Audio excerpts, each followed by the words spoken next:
Fala galera, beleza? Estamos aqui para mais um vídeo e hoje o nosso vídeo vai falar sobre um pouquinho por que o cristão deve ler HQ. Chama a vinheta e vamos verificar essa situação.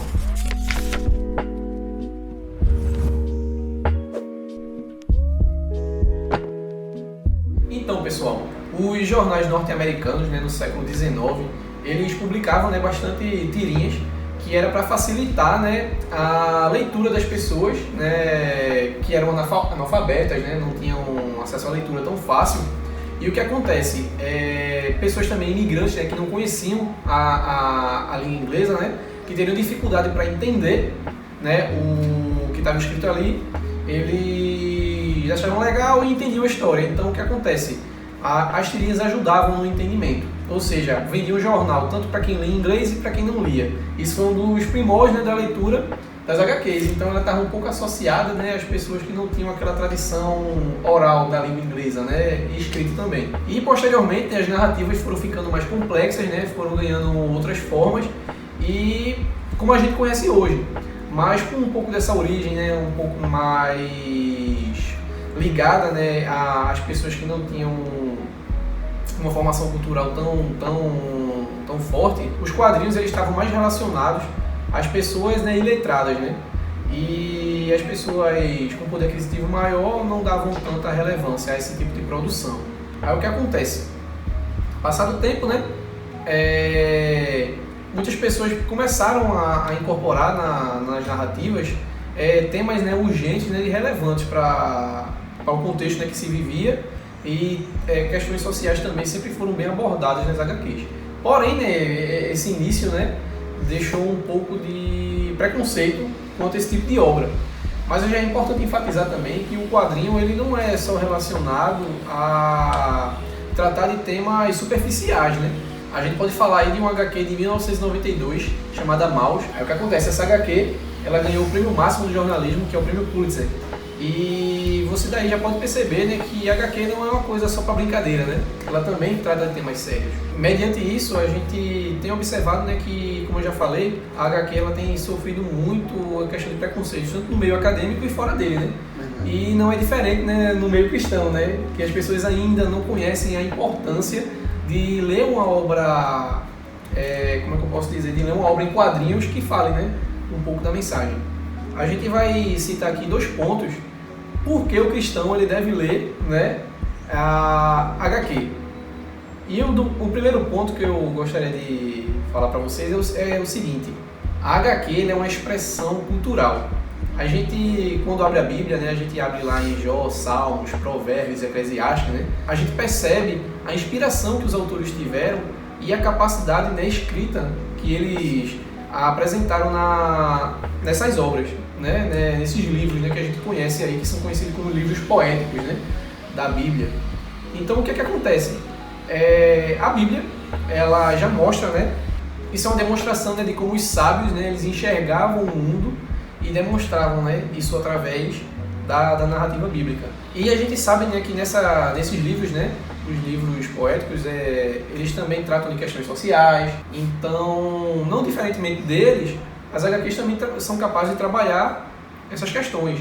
A gente tem aí o recém-lançada, finalizada, a série do Falcão e Soldado Invernal, que agora é Capitão América e o Soldado Invernal, que ganhou o seu 4º título, que foi baseado na HQ do Sam Wilson, que não só na HQ, numa série de HQs, tem várias obras ali, compiladas de alguma forma, mas a temática principal, que a gente viu no último episódio, bem latente, foi a questão aí do racismo, que já foi bem tratado nas HQs em si, que são questões bem urgentes que a gente precisa trabalhar, que são trabalhadas nos quadrinhos. Então, se a gente pegar e ver o quadrinho como uma forma de falar um pouco das nossas opiniões, de desmistificar um pouco das coisas, de alguns preconceitos que nós temos, ele é um veículo bastante importante, e também de ser um veículo de debate, sobre alguns temas relevantes. A gente tem aí imigração, a gente tem a questão racial, a gente tem a questão aí dos Estados Unidos sobre os muros que foram levantados no governo Trump no ano passado, foi uma questão bem polêmica. A gente também tem a questão da exploração comercial, são coisas que são bastante abordadas também nas histórias de quadrinhos. Então você já percebe que não é uma coisa só para criança. Então tem coisa bastante importante a ser abordada, a questão da depressão, a questão da delinquência juvenil, o uso de drogas, tudo isso está lá no quadrinho sendo abordado de forma séria. E a gente vê isso, né? A gente sempre pensa que isso vai ser tratado pela Marvel ou pela DC, mas tem muitas obras cristãs que já tratam desses temas e também temas bíblicos importantes e relevantes para a nossa vida. O segundo ponto é que nas HQs tem uma linguagem lúdica e é algo acessível a todo mundo, entendeu? Em seu livro, A Arte Não Precisa de Justificativa, o escritor Hans Rockmacher, ele diz o seguinte: por outro lado, precisamos muito de uma arte que seja saudável e boa e que as pessoas entendam. Isso não significa que a gente vai ler HQ só porque a linguagem é mais simples ou simplesmente porque é fácil de entender, é mais acessível. De fato, é realmente mais acessível. Não quer dizer, né, que o que é fácil e acessível não seja uma coisa de conteúdo, né, de valor. Exatamente. Né? Esse não é o único motivo. Não quer dizer que esse tipo de obra não tem profundidade, entendeu? Até exemplo do vídeo anterior, né? O da Kingstone, no qual a gente falou, ele foi criado com essa proposta de trazer a Bíblia de uma forma mais acessível, né? Através de ilustração e tudo mais. Exatamente. E história e quadrinhos, todo mundo gosta. Ainda traz a linguagem visual que ajuda pra caramba nessa questão de passar uma mensagem. Porque é muito mais fácil. A gente vendo algo, a gente entende mais rápido. É comprovado isso. Então, traz temas, sim, importantes, como o Jordan mencionou alguns anteriormente, traz temas fortes, traz temas, como eu posso dizer, tabus, temas difíceis de lidar, entendeu? E a HQ traz de forma lúdica, trazendo o lúdico, trazendo o artístico, trazendo a poesia também, a escrita, porque de toda forma é uma maneira de linguagem, é uma ferramenta de linguagem a HQ, como livro, filme, série. Então tem o mesmo potencial que essas outras áreas, sacou? E ainda traz uma pitada de... Acho que eu ainda arrisco dizer que traz uma pitada a mais de lúdico, né? Porque é muito mais fácil a gente criar um personagem, uma situação, ou falar de algo trazendo uma história completamente lúdica, assim como séries, filmes e animações, entre outros. A HQ é uma ferramenta de linguagem também, é uma forma de se comunicar, trazendo essa parte visual e a parte textual, entendeu? E eu ainda arrisco dizer que ela trabalha melhor essas questões mais difíceis, porque ela tem um potencial de usar o lúdico maior do que essas outras ferramentas. Por exemplo, é muito mais fácil a gente criar um universo lúdico e desenhar isso do que transformar isso em um filme, em uma série, por exemplo, que seria muito custoso também, né? Questão de produção e tudo mais.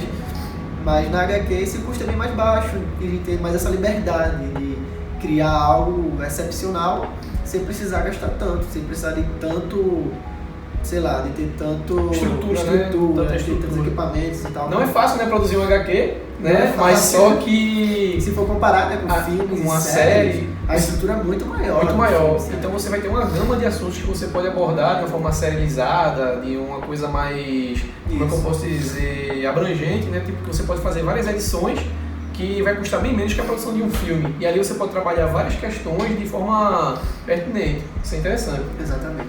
E, cara, assim, pra gente fechar, né, o que a gente trabalha hoje, né, não ficar tão longo nesse vídeo, né, o que a gente pode falar é que num período onde a gente vive um pós-cristianismo muito grande, né, se fala, né, um pós-cristianismo, é bom a gente olhar, né, para Mateus 5,13, né, que fala que a gente é o sal da terra, né, o sal do mundo. Então, se a gente é o sal do mundo, por que a gente não pode usar de uma coisa que é chamada de nona arte? Para quem não sabe, os quadrinhos são intitulados como nona arte, isso não é por acaso. E o que acontece? A gente tem utilizado essa linguagem para estar falando do amor de Deus, como os profetas, né, eles usaram, como os poetas, né, da Bíblia usaram, né, as metáforas em si que eles tinham, né, para falar do contexto que viviam.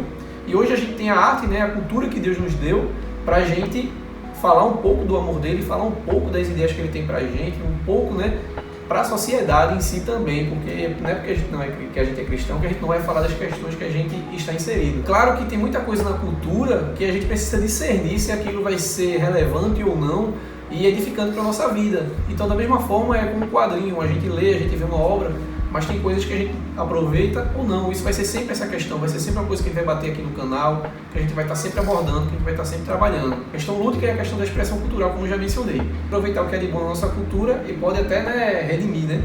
Mas aí esse já é tema para outro vídeo, a gente aborda isso aí em outra pedida aí para vocês. Então deixa aí nos comentários o que é que vocês acharam. Curte e compartilha, beleza? Dá aquele joinha pra gente e até o próximo vídeo.